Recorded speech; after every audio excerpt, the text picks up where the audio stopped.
The Hill has a report here on how elite Democratic insiders are feeling after Hillary Clinton's loss. And man, is this illuminating. So here's what they say. Democratic donors stung by Hillary Clinton's upset loss in the presidential race feel like they just set their money on fire.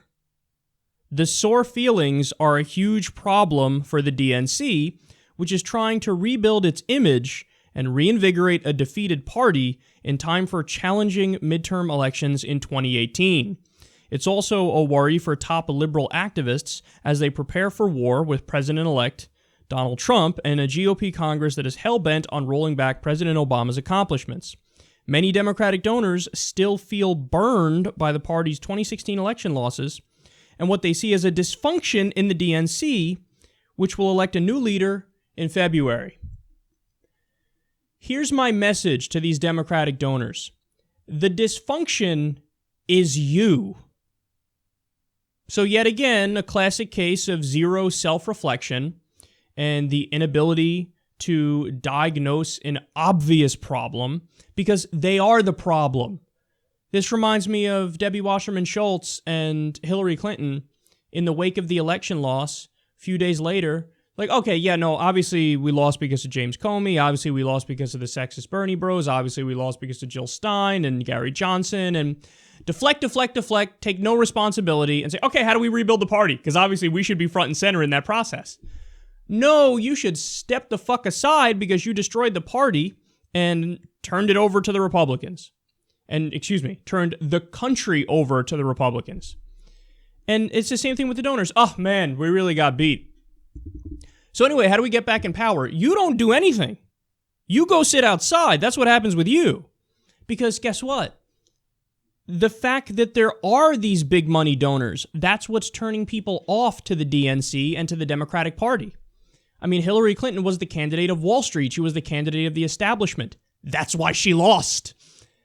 So for these guys to just so arrogantly assume, like, oh, well, I mean, I feel like I set my money on fire, and now I'm burned from the previous election, so I don't know exactly how much I'm going to be involved in these upcoming elections, and they really need to restructure the DNC. Yeah, and step one is kicking your asses to the curb.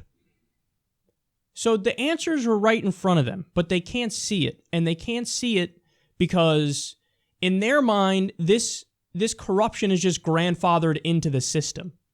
That's the way they think. So that's been the case with politics in America for so long. The idea that money rules everything, that's just a duh to them. And if they hear somebody like me saying, well, hey, how about we try the opposite of that? They would laugh me out of the room. They would say, well, that's so naive and idealistic. I mean, you need money to run things. Okay, correct. You need money to run things. Why not do it from the ground up? Why not try to do it Bernie Sanders style, $27 at a time? Why not take a pledge to take no corporate money and no billionaire money and make it so that you're fucking trustworthy and you represent the people, and those are the only people you take the money from? Who are you going to represent if you have a waitress in Kansas sending you $27 or you have a construction worker in Arkansas sending you $50? You know, you have an accountant in Nevada who sends you $15. If you raise your money in small denominations, well, you're going to represent those people if you reject the money from bigger donors. It's just it's a matter of human nature. Who gave me the money? The people gave me the money. So now I'm going to represent the people, and I'm going to do what I promised to do for them, whether it's push for universal health care, make the minimum wage a living wage, or end the wars. When you're taking money from fucking ExxonMobil and you're taking money from Goldman Sachs and you're taking money from defense contractors, guess what? The legislation you push for and you're on board with is going to reflect their will because they got you where you are. So you're the entire problem. This is just like Politico reported a few days after the election, how David Brock, a Hillary Clinton fundraiser, he's like, oh, we're gonna take some time at a Democratic retreat. We're all going to hang out around a pool in beautiful 80-degree weather, and we're going to plot how to kick Donald Trump's ass. And who's going to be there? Billionaires, George Soros, a bunch of Democratic billionaires.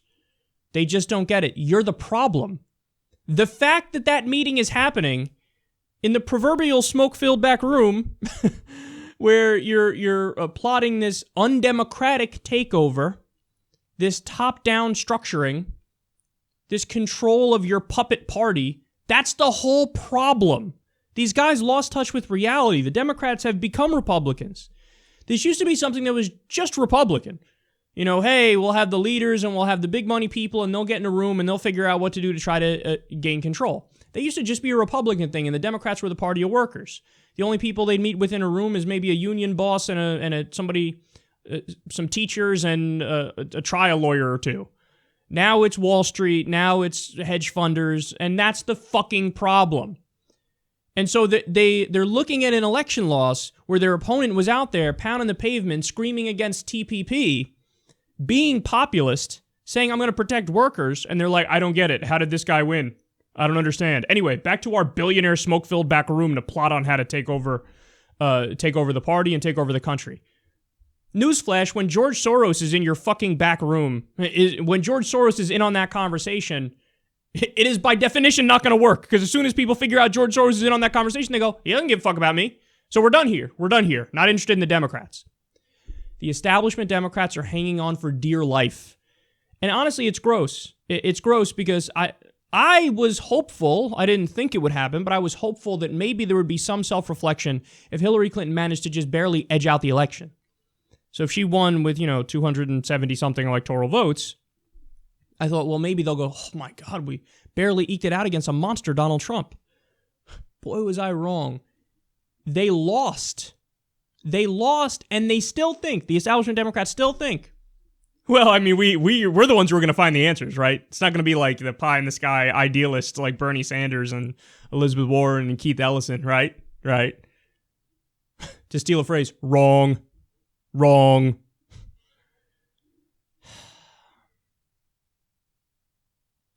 The donors are the problem. We need to have Democratic candidates who take a pledge. No corporate money, no billionaire money, and we're gonna do this thing crowdfunding style, by and for the people. Because if you have a DNC that basically starts from scratch, presses the refresh or reset button, and says, okay, look, the days of Debbie Wasserman Schultz and Donna Brazile, gone, forget about it. Out of sight, out of mind. Now the Bernie wing takes over, and they show people how it's done. I would take that pledge, no billionaire money, no corporate money, let's try to raise this $27 at a time, and then I would hammer the Republicans with that until the cows come home. I would scream from the rooftops, you said you were going to drain the swamp, and you just appointed Goldman Sachs people in your administration. You are the swamp. Did you see the list of his, inauguration ceremony, Trump? People at the underwriters, you have to donate $1 million to do this, a couple $100,000 to do that. What are you talking about draining the swamp? That's corruption 101, bitch. Anybody who gives you that money, I mean, they're going to expect some favors in return, and you're going to give it to them because they just gave you money for your inauguration. I would take that issue and just hammer, and say, look, the proof is in the pudding. We are actually draining the swamp. We just kicked the billionaires and the corporations to the curb. We're raising this $27 at a time. Do you want to win or do you want to keep losing? I like how the donors also said, they admitted it. I feel like I set my money on fire backing Hillary Clinton. Because think of the framing there. That is nothing but sheer entitlement. Because they're saying, well, I gave all this money. Well, obviously, I deserve to own the government to get my person elected who's going to do favors for me. But again, that's the problem. The problem is that entitlement. The problem is the oligarchy we've set up, where I set my money on fire betting on this candidate and then hoping that candidate would do favors for me. No, but again, that's the whole issue. That incentive structure shouldn't be there. It shouldn't be that you can buy the office or do your best to buy the office and bet on your horse candidate and then, hopefully that one wins and then you get your favors. It should be a government of, by, and for the people. And when the democratic will of the people says, hey, we would like our government to do X, the government should do X. This is a democracy.